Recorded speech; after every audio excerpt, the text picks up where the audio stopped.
ఓం మహాగణాధిపతయే నమః. ఓం గురుభ్యో నమః. ఓం శ్రీమాత్రే నమః. అరుణాం కరుణాతరంగితాక్షీం ధృతపాశాంకుశపుష్పబాణచాపాం అనిమాదిభిరావృతాం మయూకైః అహమిత్యేవ విభావయే భవానీం. శ్రీమాత్రే నమః. ప్రేక్షకులకి ఆ లలితాంబిక అమ్మవారి యొక్క అనుగ్రహం పరిపూర్ణంగా కలగాలని మనస్ఫూర్తిగా కోరుకుంటూ మనం ఈరోజు చెప్పుకోబోయేటువంటి టాపిక్ ఏమిటి అంటే, ఎంత సంపాదన ఉన్నా ఏది ఉన్నా కూడా లైఫ్లో ఏదో తెలియని అసంతృప్తి ఉంది. ఎంజాయ్ చేయలేకపోతున్నాను లైఫ్ని, ఆనందంగా ఉండలేకపోతున్నాను, ఎందుకో అర్థం కాని ఒక నిర్లిప్తత మిమ్మల్ని వెంటాడుతుంది అంటే దానికి కారణం జ్యోతిషశాస్త్రపరంగా ఏమిటి, వాస్తుపరంగా ఏమిటి, ఎటువంటి మంత్ర సాధన చేయడం ద్వారా అమ్మవారి అనుగ్రహంతో మీరు ఆ యొక్క ఇబ్బంది నుంచి బయటపడతారు అని చెప్పి చూసుకున్నట్లయితే, ప్రధానంగా ఇక్కడ ఈ యొక్క అంశాలు చెప్తుంది నేనైనప్పటికీ కూడా చెప్పేస్తుంది సాక్షాత్ లలిత అమ్మవారిగా భావిస్తూ, ముఖ్యంగా ఎవరి జన్మజాతక చక్రంలో అయినా 11వ స్థానము ఏకాదశ స్థానము అంటారు. ఏకాదశ స్థానం అంటే ఏంటంటే నాట్ ఓన్లీ సక్సెస్ రేట్ ఒకటే కాదు, ఏకాదశం అనేది సక్సెస్ అంటే మనం ఏదైతే ఒక పని అనుకుంటామో ఆ పని అయితే మనకు ఆనందం అవ్వకపోతే నష్టపోయామంటే మనకి అయ్యో ఏంటి ఇలా జరిగింది అనేటువంటి ఒక బాధ మిగులుతుంది కదా. ఆ రకంగా ఏకాదశ స్థానం కనుక మీకు బాగుంటే జన్మజాతకంలో ఖచ్చితంగా మీరు లైఫ్లో ఎక్కువ సక్సెస్ రేట్ చూస్తారు. కొంతమంది చూడండి, అందరూ ఒకే స్కూల్లో చదువుకుంటారు, ఒకే తల్లికి ఇద్దరు ముగ్గురు కొడుకు పిల్లలు ఉన్నా కూడా వాళ్ళ ఇద్దరు ముగ్గురులో కూడా ఒకే రకమైనటువంటి ఎడ్యుకేషన్ చదివించినా కూడా కొంతమంది అద్భుతంగా సక్సెస్ ఉంటారు, కొంతమంది బాగా తెలివితేటలు ఉంటాయి, కొంతమందికి బిజినెస్ సక్సెస్ ఉంటుంది, లేకపోతే మరి కొంతమందికి ఉద్యోగంలో సక్సెస్, లైఫ్లో సక్సెస్ అనేది ఉంటుంది. లేకపోతే ఏ సక్సెస్ లేకపోయినా లైఫ్లో హ్యాపీగా ఉంటాడు మనిషి. ఎందుకు అలా ఉంటాడంటే ఏకాదశ స్థానం బాగుండడం వల్లే.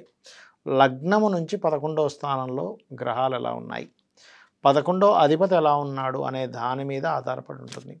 సరేనండి, 11వ అధిపతి సరిగ్గా లేడు, అప్పుడు ఏం చేయాలి? మీకు 11వ స్థానంలో ఏ గ్రహం ఎటువంటి పోర్ట్ఫోలియోస్ కలిగి ఉండి అది మిమ్మల్ని ఇబ్బంది పెడుతుందా, మంచి చేస్తుందా అనేటువంటి విషయాన్ని మీరు ముందుగా తెలుసుకోగలగాలి. తెలుసుకొని అప్పుడు మీరు ఏదైతే ప్రయత్నం చేస్తుంటారో ఆ యొక్క ప్రయత్నం సఫలీకృతమయ్యి మీరు అనుకున్నటువంటి స్థితికి మీరు వెళ్ళగలుగుతారు. అలాగే మరొక విషయం ఏంటంటే, ఇక్కడ ఏకాదశ స్థానం అనేటువంటిది ఏదైతే ఉందో ఒక్కొక్కసారి బాగా పాపగ్రహాలు ఉంటాయి. అంటే శని కుజులు కలిసి ఉండడం, రవి రాహువులు, లేకపోతే చంద్రరాహువులు, కుజుడు బుధుడు ఇలా ఉన్నప్పుడు ఏమవుతుందంటే దానికోసం పోరాడి మీరు సంపాదించుకుంటారు. అంటే ఏమిటి, పలానా ప్రాపర్టీ రావాలి, లేకపోతే పలానా ప్రమోషన్ రావాలి.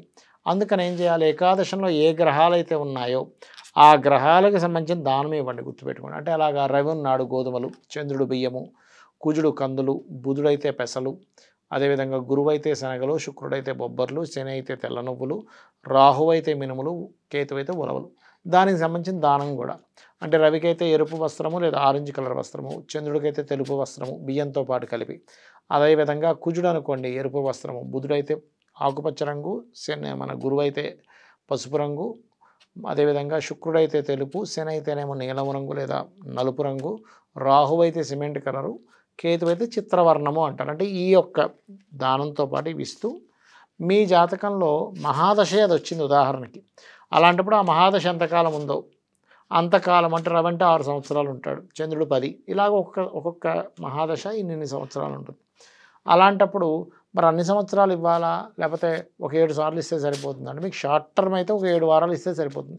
లేదు అనుకుంటే ఫస్ట్ 7 వారాలు ఇచ్చి దాని తర్వాత ప్రతి 3 నెలలకు 4 నెలలకు ఒకసారి మీరు దానం కనుక ఇచ్చినట్లయితే ఖచ్చితంగా ఆ యొక్క ఇబ్బంది అనేటువంటిది తగ్గుతుంది. అలాగే మరొక విషయం ఏంటంటే, ఇక్కడ గమనించినట్లయితే మీకు ఈ ఏకాదశ స్థానం ఎంత ప్రభావం చూపిస్తుందో, నడుస్తున్న మహాదశలు ఒక్కొక్కసారి కేతు సంబంధం కలిగి ఉండి వైరాగ్య సంబంధం వచ్చినప్పుడు వాళ్ళకి స్వయంగానే సంతృప్తి ఉండదు. అంటే 4 ఇల్లులు ఉన్నాయి, ఏమిటోనండి మా ఇంటి ఎదురు అతనికి 10 ఇల్లు ఉన్నాయంటాడు. ఒక లక్ష రూపాయలు మంత్లీ సంపాదిస్తున్నాయి, ఏమిటోనండి నా పక్కన ఉండే వాళ్ళు నాకంటే వెనక వచ్చిన వాళ్ళు 1,50,000 2 లక్షలు వస్తున్నాయండి, నాకు 1,00,000 వచ్చినా సాలట్లేదు అంటారు. అంటే ఏమిటి, సంతృప్తిని ఇచ్చేటువంటి గ్రహాలు ఎక్కడ యాక్టివ్గా లేవు, అసంతృప్తినే ఇచ్చే దానిలో ఉంది. అలాంటప్పుడు గణపతి ఆరాధన చేసుకోవాలి. ఇక మనం వాస్తు దగ్గరికి వద్దాం. వాస్తులో మీకు ఎటువంటి కాంబినేషన్ ఉంటే, అంటే వాస్తులో ఎటువంటి తప్పిదం చేస్తే మీరు ఆ ఇంట్లోకి వెళ్ళినప్పటి నుంచి ఆనందాన్ని కోల్పోతున్నారు అంటే, తూర్పుకి ఈశాన్యానికి మధ్య స్థానాన్ని తూర్పు ఈశాన్యము అంటారు. అంటే ఈస్ట్, నార్త్ ఈస్ట్ అనమాట. అంటే ఈశాన్యం ఈ మూల ఉంటే తూర్పు మధ్యలో ఉంటే ఈ రెండింటికి మధ్య భాగాన్ని తూర్పు ఈశాన్యం అంటారు. అక్కడ గనక పొరపాటున మీరు ఎక్కువగా వస్తువులు పెట్టడం అంటే బరువులు ఎక్కువగా పెట్టడము, మరియు అదేవిధంగా అక్కడ శాస్త్రంలో అక్కడ బాత్రూమ్ కట్టుకోవచ్చు అని చెప్పింది. ఇది టాయిలెట్స్ అంటే లెట్రిన్ బాత్రూమ్ వెళ్ళేవి కాదు, బాత్ స్నానం చేసే గది తూర్పులో కానీ తూర్పు ఈశాన్యంలో కానీ కట్టుకోవచ్చు అని చెప్పారు శాస్త్రంలో. కానీ కొంతమంది ఏం చేస్తారు, అక్కడ ఒక రూమ్ కట్టేసి అందులో అన్నీ కూడా స్టాక్ ఐటమ్స్ పెడుతుంటారు. దానివల్ల ఏమవుతుంది, తూర్పులో బరువు ఎక్కువ అవ్వడం వల్ల వీళ్ళకి ఒక ఎంజాయ్ చేయడం అనే ప్రాసెస్ చాలా ఇబ్బందికరంగా, అంటే ఒక సినిమాకి వెళ్ళాలని ఉంది కానీ ఉన్న డబ్బులతోనే అడ్జస్ట్ అయ్యి వెళ్ళాలి. ఈ డబ్బులు అయిపోతే ఈ సినిమాకి వెళ్ళకుండా ఉంటే బాగుంది కదా, ఎంజాయ్ చేస్తున్నా కూడా స్ట్రెస్ఫుల్గా ఎంజాయ్ చేస్తుంటారు. అంటే భార్య పిల్లలు ఎక్కడికో తీసుకెళ్ళమన్నారు, ఏ కేరళ టూర్ అనో లేకపోతే ఏ దేశానికనో లేకపోతే ఎక్కడికో పిక్నిక్కి, అప్పుడు వెళ్ళాలని ఉంది ఎంజాయ్ చేస్తున్నాం కానీ స్ట్రెస్ఫుల్గా ఎంజాయ్ చేస్తున్నాం, అలా ఉంటుంది. అలా కాకుండా మీరు తూర్పు ఈశాన్యంలో కనుక లైట్ గ్రీన్ కలర్ ఉండేలా చూసి అక్కడ మీ పటాలు ఆనందంగా ఉండేటువంటి కొన్ని పటాలు లేదా మ్యూజిక్ సిస్టమ్ కానీ అక్కడ ఏదైనా అందమైనటువంటి వస్తువులు అలా పెట్టినట్లయితే అప్పుడు మీకు ఎంజాయ్మెంట్ అనేటువంటిది పూర్తి స్థాయిలో ఉండడం జరుగుతుంది. మరియు దీంతోపాటు మంత్రము ఓం ఇంద్రగోప పరిక్షిప్త స్మరతూనాభజంగికాయ నమః అనే మంత్రాన్ని చేస్తూ ఉండండి. మరీ ఎక్కువగా మానసికంగా ఇబ్బందులు ఉన్నటువంటి వారు ఓం మనస్విని నమః అని చేయండి, అన్ని విధాలు బాగుంటుంది. శ్రీమాత్రే నమః.